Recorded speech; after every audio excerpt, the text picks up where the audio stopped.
You know us, we tell the truth, the whole truth, and nothing but the truth. We are Legion. We do not forgive. We do not forget. Expect us. We are anonymous.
It's even harder when the police are coming and telling you to move on all the time.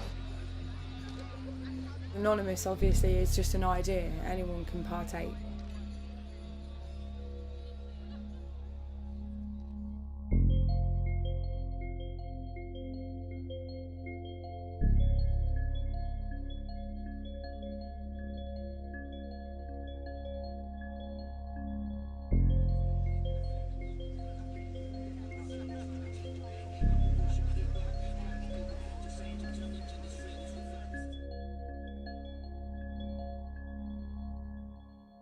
I was drawn into Anonymous when they first became mainstream, really, mainly because of the work that they do and the fact that it's a collective of a lot of different campaigns all in one. I mean, there's all kinds of different causes people come here for. Such a difficult thing to pinpoint because there are so many fragmented groups. Well, my main issue at the moment is TTIP, which is the corporate grab, basically. Mainly internet censorship, public censorship in general.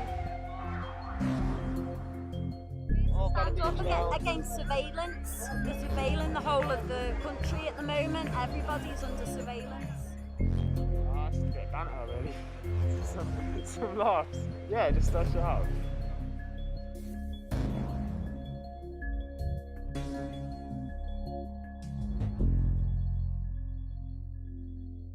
We're personally homeless activists. We run an anonymous street team. We work closely with a tight-knit community to help the homeless through Pop Safe Winter. Just humanity. We've just got to give it back. It's horrendous, you know. Every day you just read the papers of how many people's died. It's so sad. Op Safe Winter started originally in America called Op Ellie, and then come the winter, Nottingham did a massive protest and found a homeless guy. And that led to a video being released of everyone making money for him. And Op Safe Winter was born in England, you know, in the UK, and just basically took off. I'm one of the original ones, there's lots of us, and we all do our own projects, and we work as just one big team. No one takes credit for anything. We all have our own Op Safe Winters in every town, you know, city across the world. Op Safe Winter is literally to go straight out into your community, try and find any homeless you've got in the area, and just literally give out a sandwich or a drink, and then you can build on that. We just put calls out for sleeping bags, tents, hats, gloves, scarves, food. There isn't places you can go to and just get a complete new set of clothes, so we help them with that. You know, sleeping bags, you can't just go into a charity and say, have you got a sleeping bag, because they don't give them out. We make up little rucksacks, you know, with full of toiletries, and hand them out to people so they can get washed. Because obviously the guys who go to these events are literally on the ground. There's no rejection of anyone. Anyone can come, any age. We're just basically the ground crew. I know there's charities there to help afterwards, but we just help for that one night, you know, to keep them warm and dry. You know, we're getting nice sleeping bags and stuff like that, and you know, it's nice that these people take their time out to come and help us. It's just overwhelming me. You know what I mean? It upsets me because people do actually care. I get more care off these than I do my own family. You know, they come round, they'll give you a hug, and do you know how much that means to somebody when you're homeless? It means the world. A lot of people just walk past you and just look down at you and just downgrade you straight away. They don't care about you. But these people come out and give you a helping hand. We wouldn't have nothing at all if it weren't for them. I don't think the government have a care or a say in the world or what happens to us. I mean, I'm sat in my spot right now. This is where I sleep at night. And the police will come and move me on. If it's downgrading enough, just living here. So it's even harder when the police are coming and telling you to move on all the time.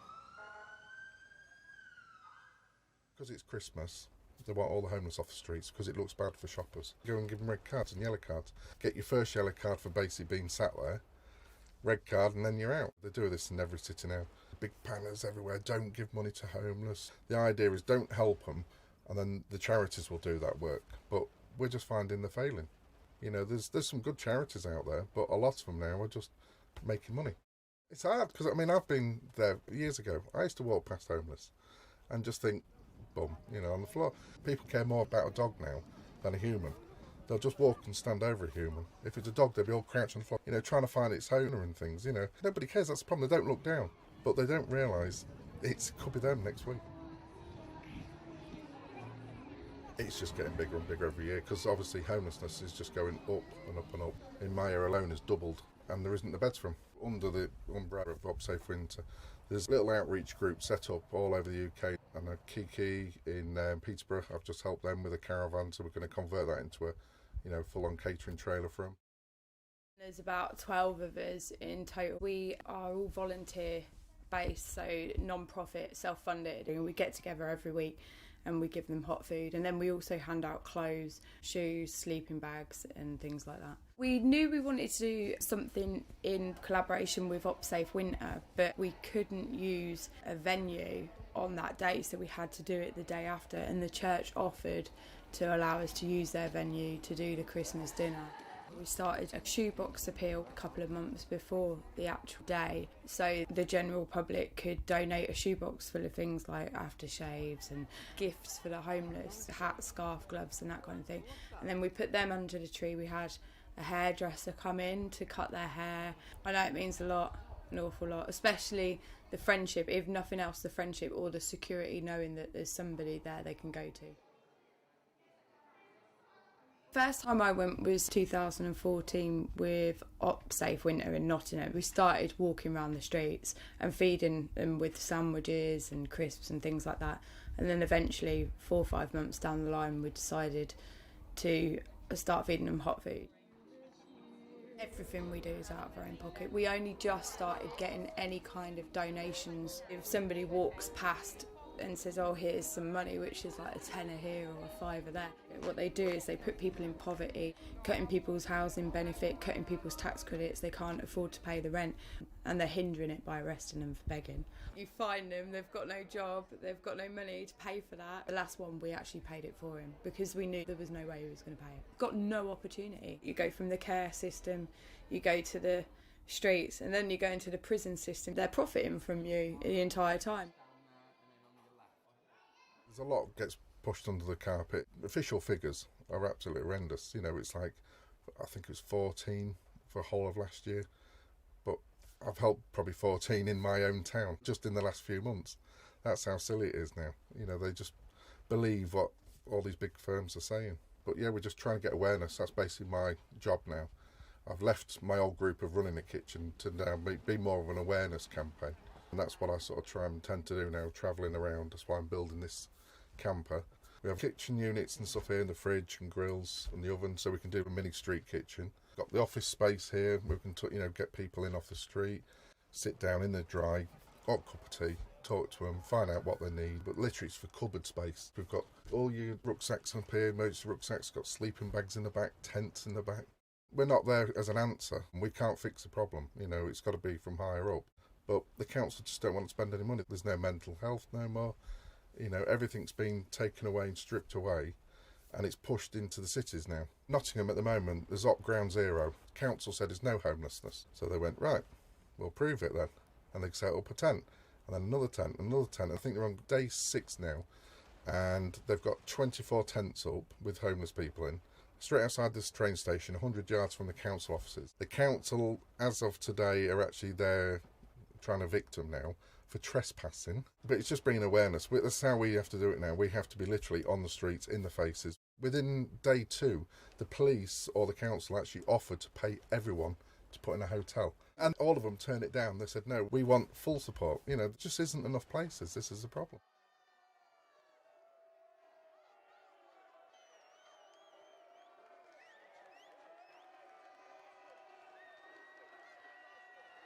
There's a lot of harsh punishment going on for people. I've had quite a few friends go down for a few months here and there for things that really is just raising awareness.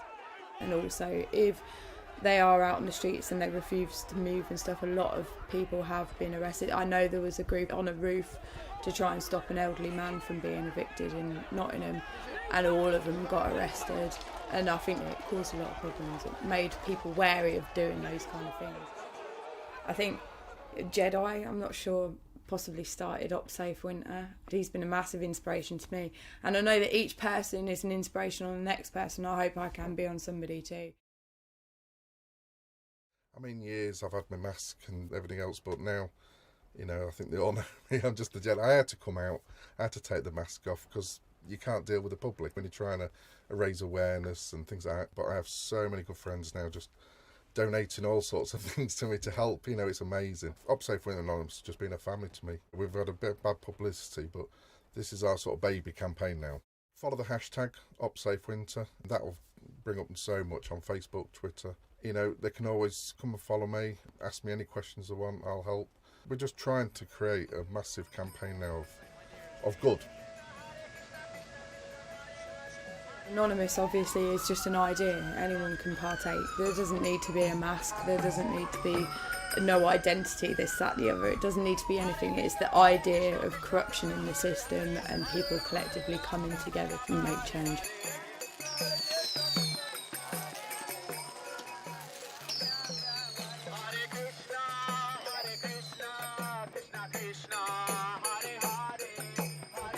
Say that this is amazing. We've never had this as homeless people.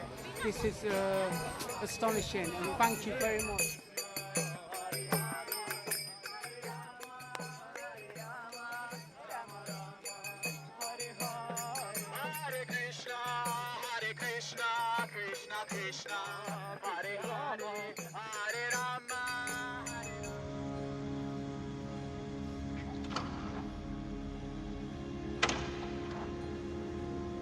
You see, the reason you want to be better is the reason why you aren't.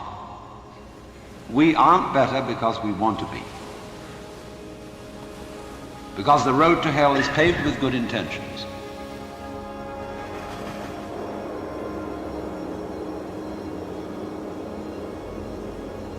Because all the do-gooders in the world, whether they're doing good for others or doing it for themselves, are troublemakers.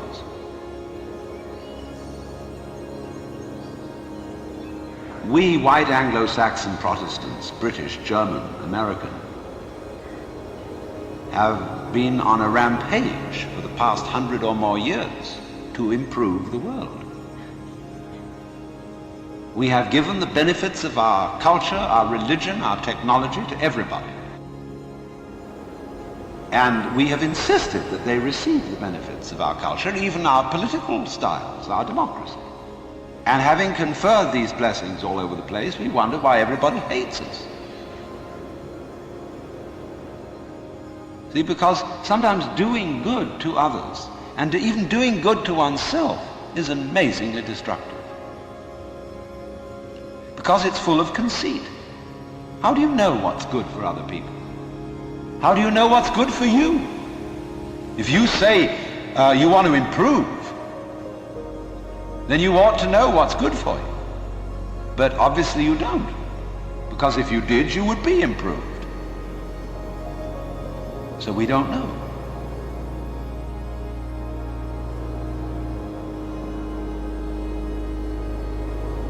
When we interfere with the processes of nature and breed efficient plants and efficient animals, there's always some way in which we have to pay for it. And I can well see that eugenically produced human beings might be dreadful. We could have a plague of virtuous people. Do you realize that?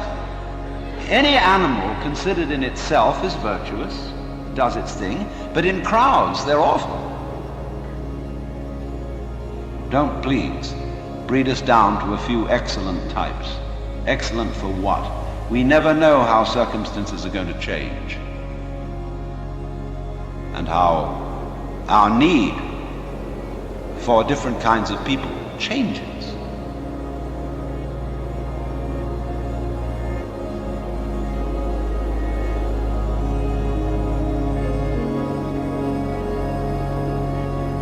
So you see, here again, the problem comes out in genetics. We do not really know how to interfere with the way the world is. The way the world actually is an enormously complex, interrelated organism.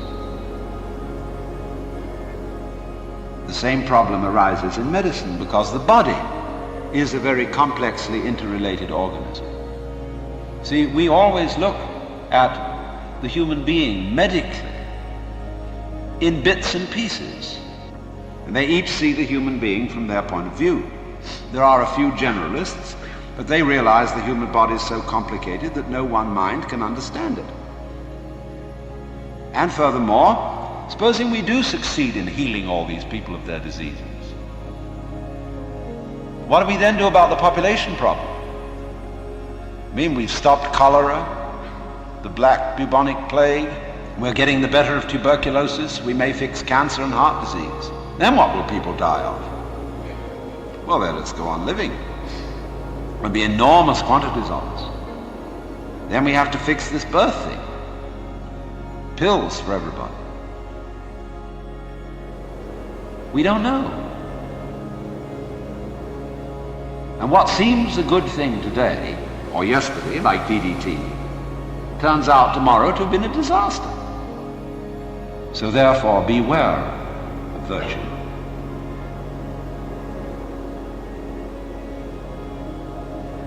Lao Tzu, the Chinese philosopher, said, the highest virtue is not virtue, and therefore really is virtue. And they usually create trouble, because more diabolical things are done in the name of righteousness. And be assured that everybody of whatever nationality or political frame of mind or religion always goes to war with a sense of complete rightness. The other side is the devil. Our opponents, whether in China, or Russia, or Vietnam, have the same feeling of righteousness about what they're doing as we have on our side.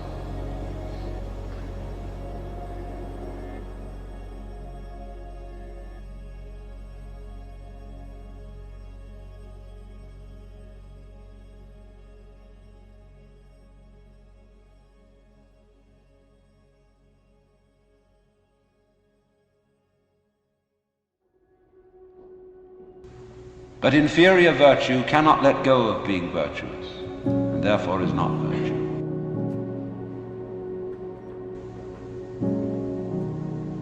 Translated in more of a periphrastic way, the highest virtue is not conscious of itself as virtue, and therefore really is virtue.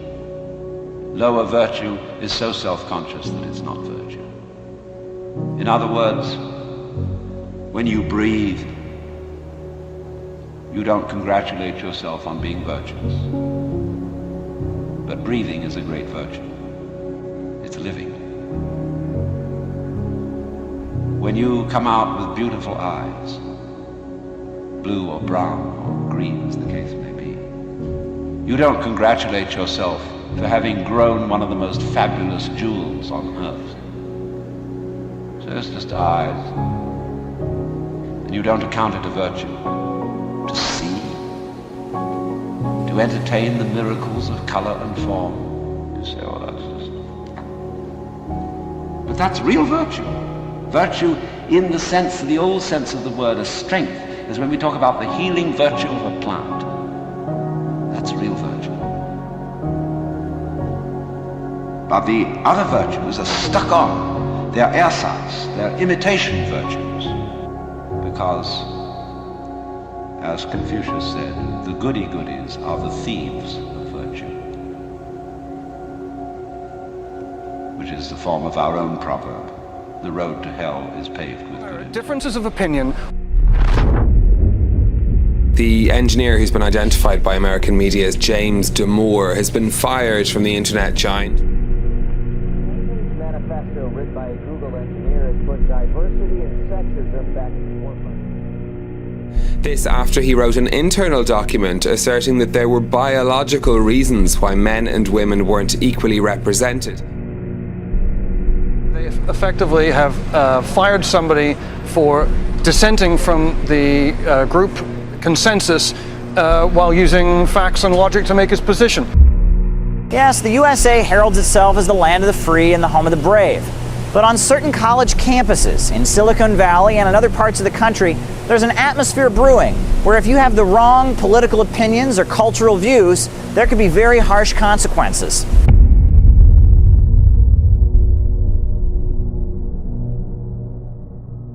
What subversion is? Basically, it consists of 4 periods, time-wise. If we start from here and go this way, time, right? This is the beginning point. The first stage of subversion is the process which is called basically demoralization. It says for itself what it is.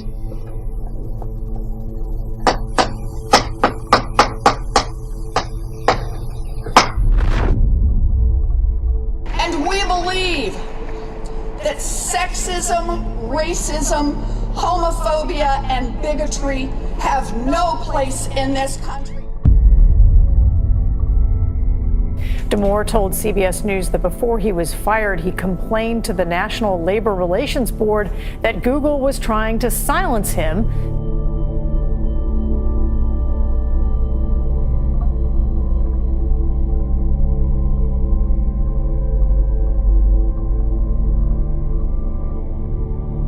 This is quite a interesting and kind of quick development in our culture and now in sporting events.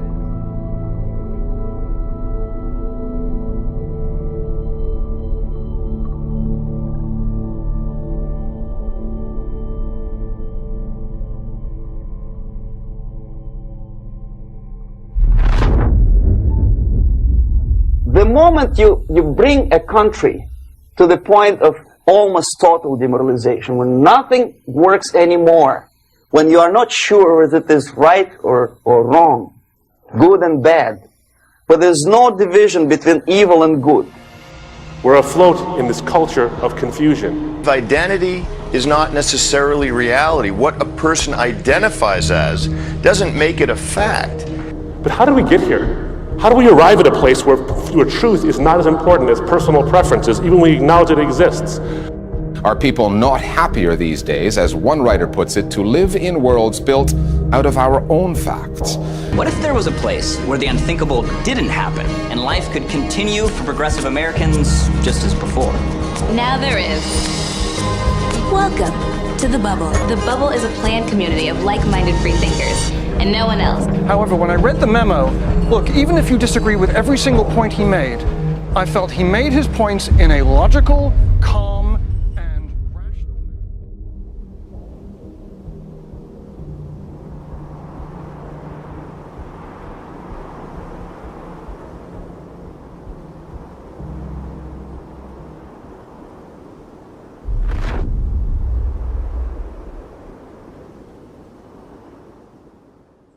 The next step is destabilization.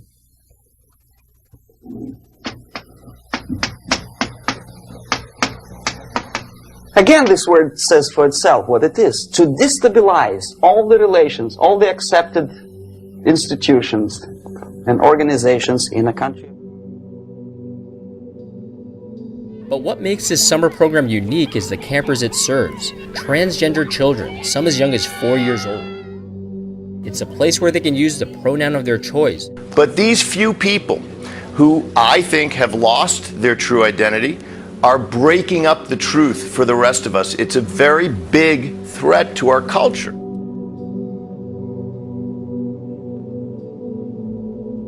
My question for you is this: has that agreement actually come in our day? Are you agreeing with everybody? Do you see the world agreeing with everybody? Hardly speaking. What it's led to are a couple of things that I want to point out to you. This post-truth mindset that elevates preferences over truth has led to a couple of things. It has not led to autonomy and liberation. It's led to chaos. The first thing it's led to is a sense of anger and vilification. 10, 15, 20 years ago, we would be angry, say, why so much hatred? Today we are not. We say, well, commonplace. It's what I call the Hitlerization of social commentary. If you don't agree with me, you're Hitler. That's happened now, hasn't it? And I don't mean if you disagree with me, I mean if you don't agree with me, even if a lack of assent.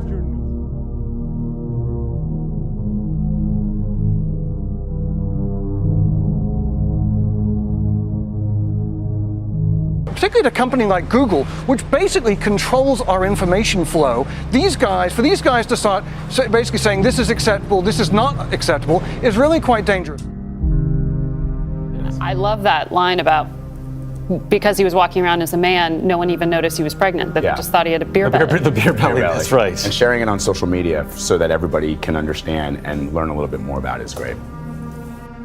Like a virus taking over a computer, the mind that writes the sentence, transgender man gives birth to a boy, has been completely corrupted by political pressure. They actively include themselves in a political process. All of a sudden we see a homosexual. 15 years ago he did his dirty job and nobody cared. Now he makes it a political issue. The law of the jungle, not the law of civilization.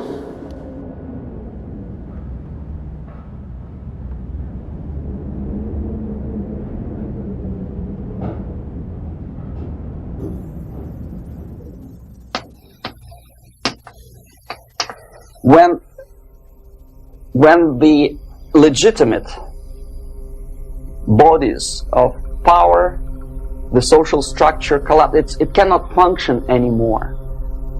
Underestimated outcomes that have divided the world. So it recognizes, in distinction to postmodernism, it recognizes that truth actually exists. It just elevates preferences over it. Truth exists, we kind of don't care as long as we get what we want. And there are those, the men of steel and the women of steel, who want to tell you that their voices can get you what you want. And they're the ones who say, we have the answers. But all of this is leading to a culture of confusion.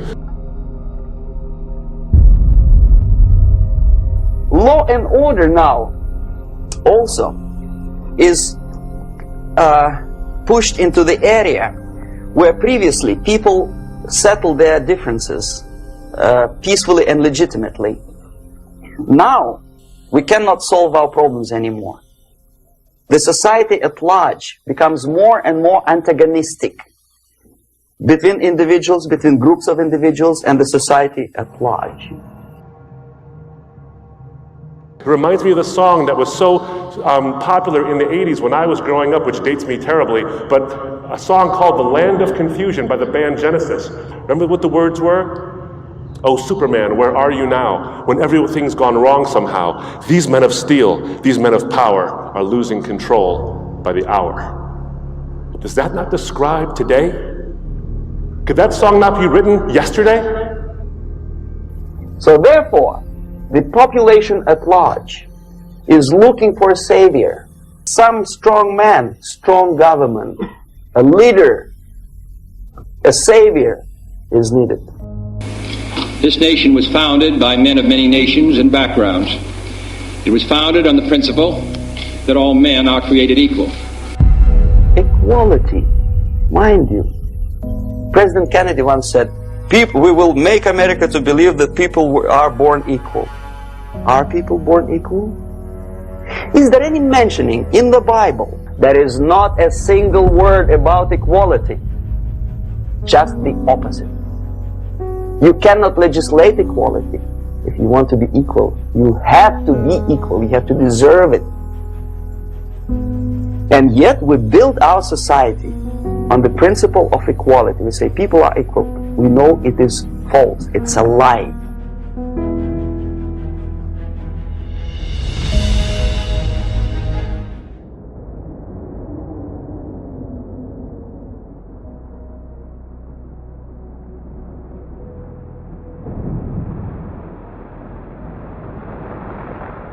Material values are good, but it's not the prime function of human being. Because you have to live with something. Obviously, the design for our life is not to consume more deodorants. There must be something greater. If such a complicated instrument as human body was created, obviously there must be some higher purpose for that. Do any one of you here think that what we're seeing has been detrimental to society as a whole? Well, I think the loss, I mean, if you start to disagree about how to see truth and how to establish it and agree what it is, then I think you're in some danger. We recognize truth, but subordinate it to preference because we have sacrificed truth and clarity on the altar of human autonomy. I'm a law unto myself. I get to decide what's right and wrong for myself, and you get to do the same thing. The problem is when we collide. If I'm a law unto myself and you're a law unto yourself, because we're so autonomous, there's going to come a time when my set of values is going to collide with your set of values. But truth is under a lot of attack. Mika, you wanted to say something, please do.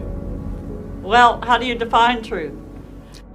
When we remove the boundaries, remove the fences, we lose that sense of purpose and we lose that true freedom. Have you ever met a person who would sacrifice his life, freedom, for the truth like that? This is truth. I never met a person who said, this is truth and I'm ready to shoot me. To defend the truth. The Bible is not against your freedom, it's very much in favor of it, because it doesn't want you to result in chaos. And Jesus claims to be the true source of that freedom. And he makes a statement, it's pretty interesting. He says, freedom is inextricably intertwined with truth. Something which is not material moves society and helps it to survive. Now, the culture says that preferences over truth leads to autonomy. The Bible points out that autonomy over truth leads to chaos. But Jesus says that he is the embodiment of truth, and he sets you free. And the other way around. The moment we turn into 2 by 2 is 4 and make it a guiding principle of our life, our existence, we die. Even though this is true, and this we cannot prove. We only can feel and have faith in it. So the answer to ideological subversion, strangely enough, is very simple. You simply have to have faith. He doesn't tell you. See, Jesus is not a post-truth man. A post-truth man would tell you what you prefer to hear, not what's actually true. Jesus tells you what is true, not what you want to hear. He's not trying to sell you something. He's trying to tell you like it is.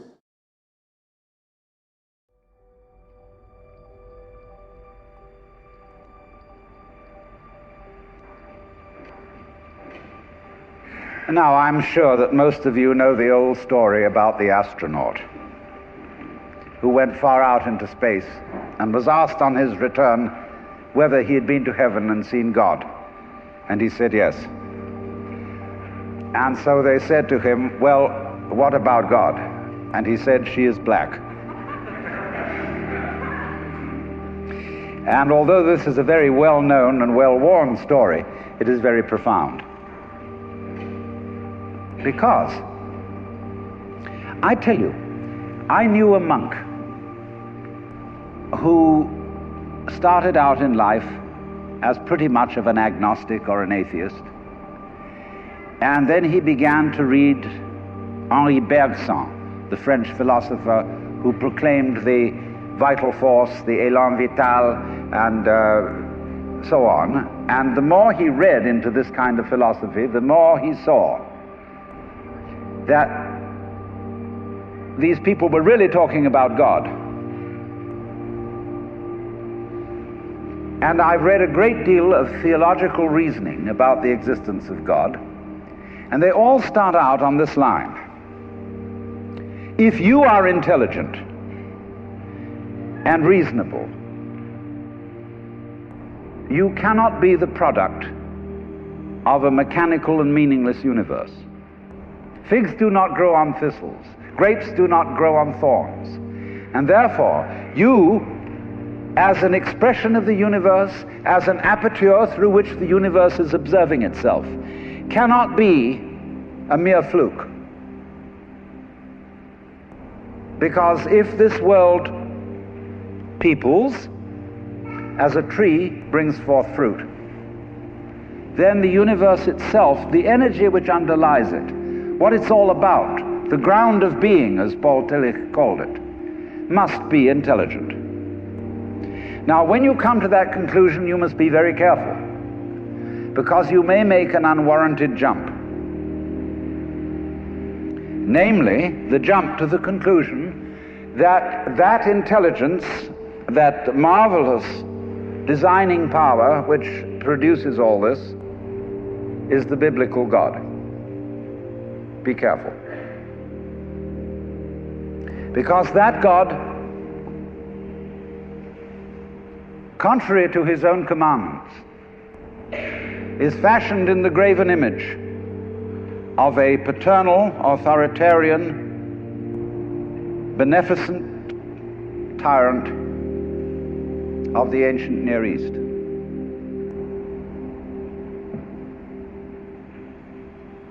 And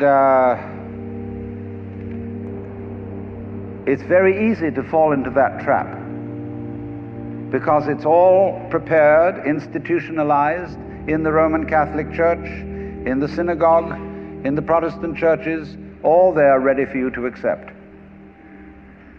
And by the pressure of social consensus and so on, it is very natural to assume that when somebody uses the word God, it is that father figure which is intended.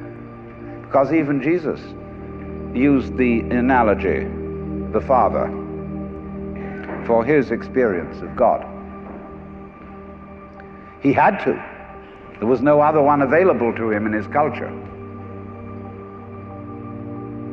But nowadays, we are in rebellion against the image of the authoritarian father. Especially this should happen in the United States, where it happens that we are a republic and not a monarchy. And if you, as a loyal citizen of this country, think that a republic is the best form of government, you can hardly believe that the universe is a monarchy. But to reject the paternalistic image of God as an idol is not necessarily to be an atheist. Although I have advocated something called atheism in the name of God. That is to say,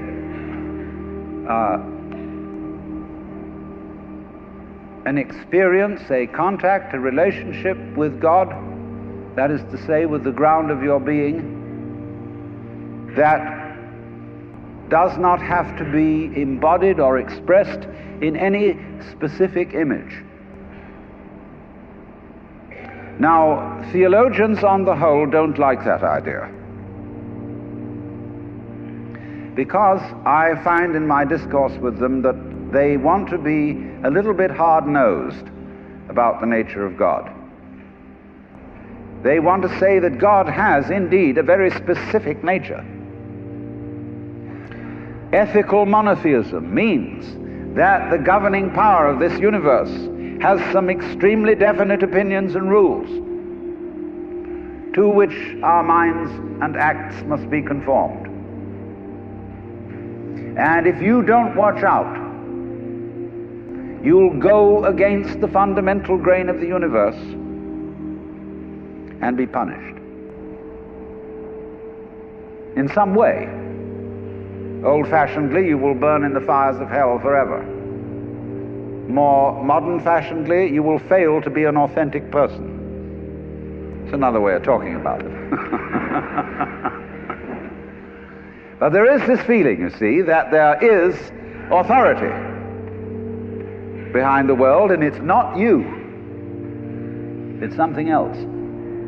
Like we say, that's something else that's far out. And therefore, this Jewish, Christian, and indeed Muslim approach makes a lot of people feel rather strange, estranged from the root and ground of being. There are a lot of people who never grow up and are always in awe of an image of grandfather. Now, I'm a grandfather. I have 5 grandchildren, and so I'm no longer in awe of grandfathers. I know I'm just as stupid as my own grandfathers were, and therefore I'm not about to bow down to an image of God with a long white beard.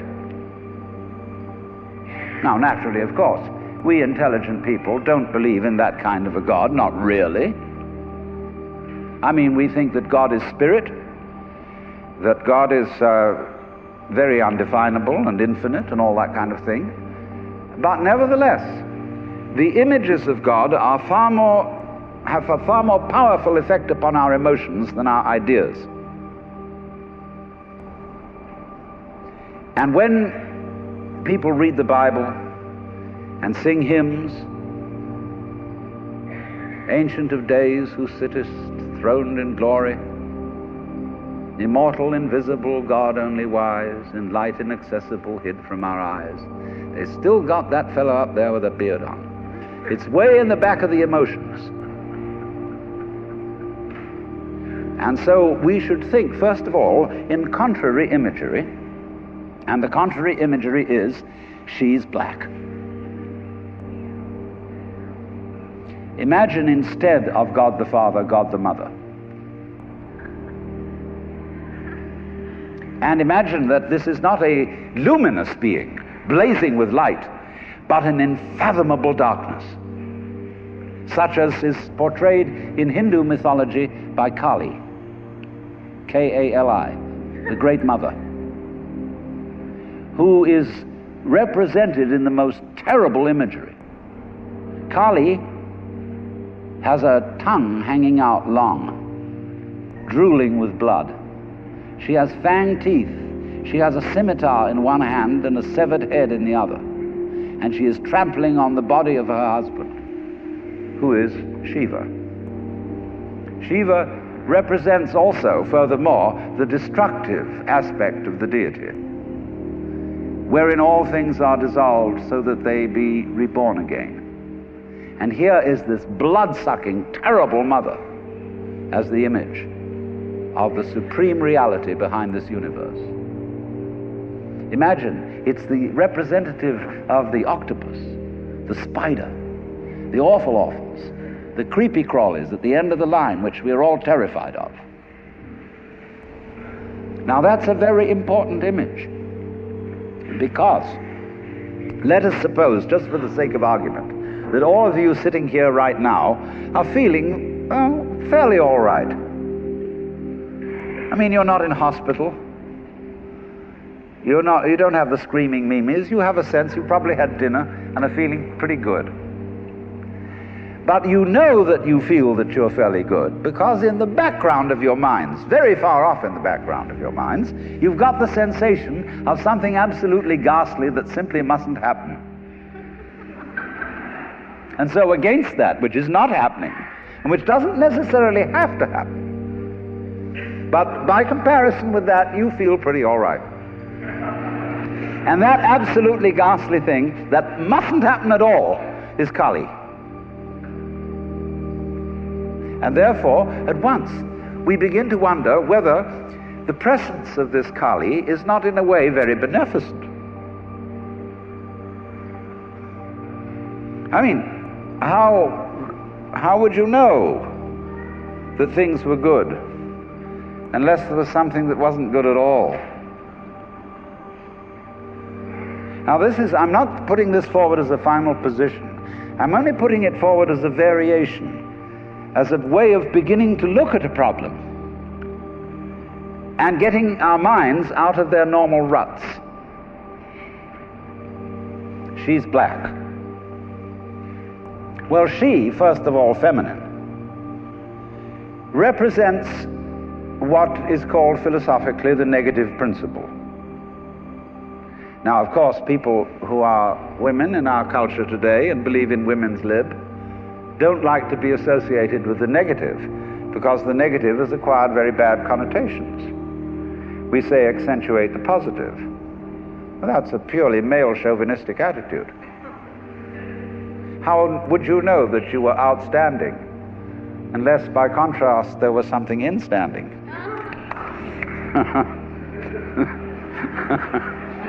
You cannot appreciate the convex without the concave. You cannot appreciate the firm without the yielding. And therefore, the so-called negativity of the feminine principle is obviously life-giving and very important. But we live in a culture which doesn't notice it. You see a painting, a drawing of a bird, and you don't notice the white paper underneath it. You see a printed book, and you think that what is important is the printing, and the page doesn't matter. And yet, if you reconsider the whole thing, how could there be visible printing without the page underlying it? What is called substance, that which stands underneath, underneath, stands. To be substantial is to be underlying, to be the support, to be the foundation of the world. And of course, this is the great function of the feminine, to be the substance.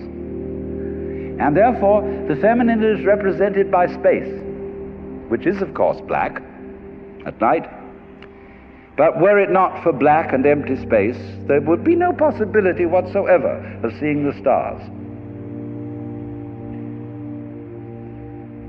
Stars shine out of space, and astronomers, very high-powered astronomers, are beginning to realize that stars are a function of space.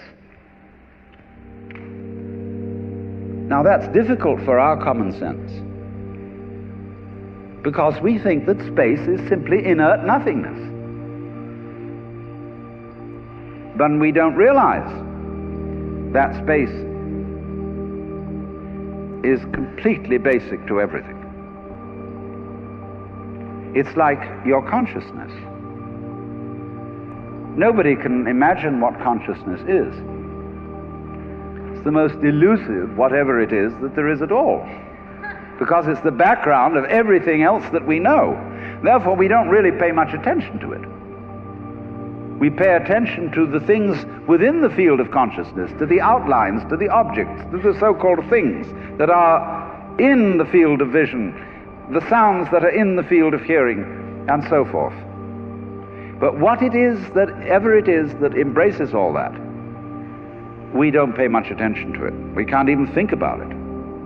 It's like trying to look at your head. You know, you try to look at your head, and what do you find? You don't even find a black blob in the middle of things. You just don't find anything. And yet that is that out of which you see, just as space is that out of which the stars shine. So there's something very queer about all this. That which you can't put your finger on, that which always escapes you, that which is completely elusive, the blank, seems to be absolutely necessary for there to be anything whatsoever. Now let's take this further. Kali also is the principle of death, because she carries a scimitar in one hand and a severed head in the other. Death.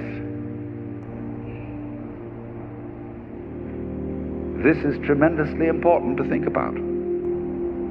We put it off. Death is swept under the carpet in our culture. In the hospital, they try to keep you alive as long as possible in utter desperation. They won't tell you that you're going to die. They, when their relatives have to be informed that it's a hopeless case, they say, don't tell this to the patient. And all the relatives come around with hollow grins and say, well, you'll be all right in about a month, and then we'll go and have a holiday somewhere and sit by the sea and listen to the birds and whatnot. And the dying person knows that this is mockery. Well, of course, we've made death howl with all kinds of ghouls. We've invented dreadful afterlives.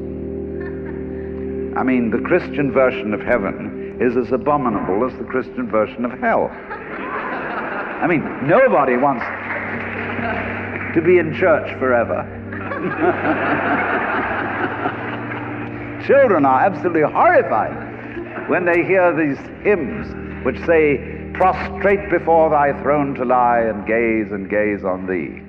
They can't imagine what this imagery means. I mean, in a very subtle theological way, I could wangle that statement around to make it extremely profound. I mean, to be prostrate at once and to gaze on the other hand, see, is a coincidentia oppositorum, a coincidence of opposites, which is very, very deep. But to a child, it is a crick in the neck. And that's the sort of imagery we're brought up with.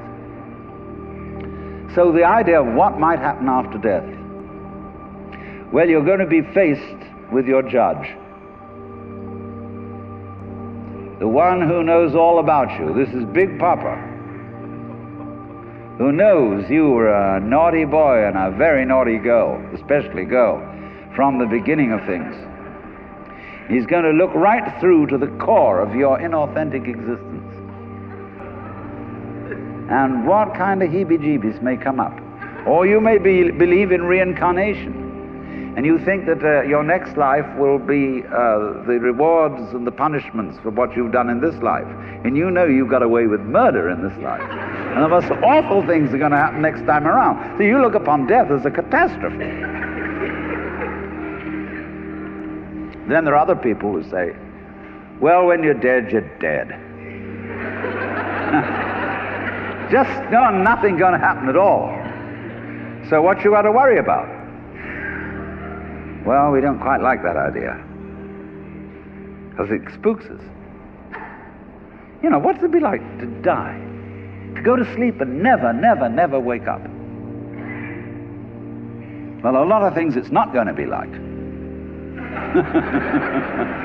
It's not going to be like being buried alive. It's not going to be like being in the darkness forever. I tell you what, it's going to be like as if you never had existed at all. Not only you, but everything else as well. That just there was never anything, and there's no one to regret it. And there's no problem. Well, think about that for a while. It's kind of a weird feeling you get when you really think about that. You really imagine it. Just to stop altogether. And you can't even call it stop, because you can't have stop without start. And there wasn't any start. There's just no thing. Well, then when you come to think of it, that's the way it was before you were born. I mean, if you go back in memory as far as you can go, you get to the same place as you go forward in your anticipation of the future as to what it's going to be like to be dead. And you get these funny ideas that this blankness is the necessary counterpart of what we call being. Now, we all think we're alive, don't we? I mean, we're really here? That there is something called existence? You know, the existentialists, Dasein, throneless, you know, here we are. But how could you be experiencing that as a reality unless you had once been dead? What gives us any ghost of a notion that we're here, except by contrast with the fact that we once weren't? And later on won't we? But this thing is a cycle, like positive and negative poles in electricity. So this then is the value of the symbolism of she is black. She, the womb principle, the receptive, the instanding, the void, and the dark. And so that is to come into the presence of the God who has no image. Behind the Father image, behind the Mother image, behind the image of light inaccessible, and behind the image of profound and abysmal darkness, there's something else which we can't conceive at all.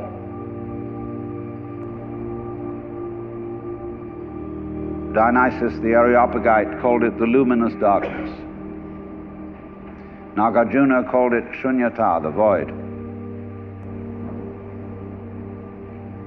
Shankara called it Brahman, that which of which nothing at all can be said. Neti neti. beyond all conception whatsoever.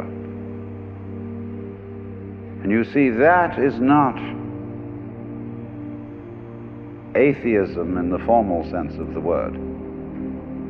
This is a profoundly religious attitude, because what it corresponds to practically is an attitude to life of total trust, of letting go. When we form images of God, they are all really exhibitions of our lack of faith, something to hold on to, something to grasp. How firm a foundation, what lies underneath us, the rock of ages, or whatever, ein feste Burg. But when we don't grasp, we have the attitude of faith. If you let go of all the idols, you will of course discover that what this unknown is, which is the foundation of the universe, is precisely you. It's not the you think you are. No, it's not your opinion of yourself. It's not your idea or image of yourself. It's not the chronic sense of muscular strain, which we usually call I. You can't grasp it. Of course not. Why would you need to? Supposing you could, what would you do with it? And who would do what with it? You can never get at it. So there is that profound central mystery. And the attitude of faith is to stop chasing it. Stop grabbing it. Because if that happens, the most amazing things follow. But all these ideas of the spiritual, the godly, as this attitude of must, and we have been laid down the laws which we are bound to follow, all this jazz, is not the only way of being religious and of relating to the ineffable mystery that underlies ourselves and the world.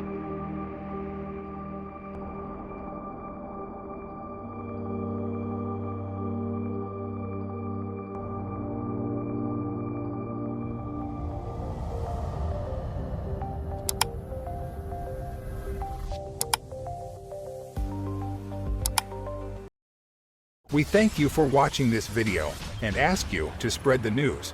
Put this video on your social network or link to it so that you can be part of the anonymous movement. Together we are strong. Together we are anonymous.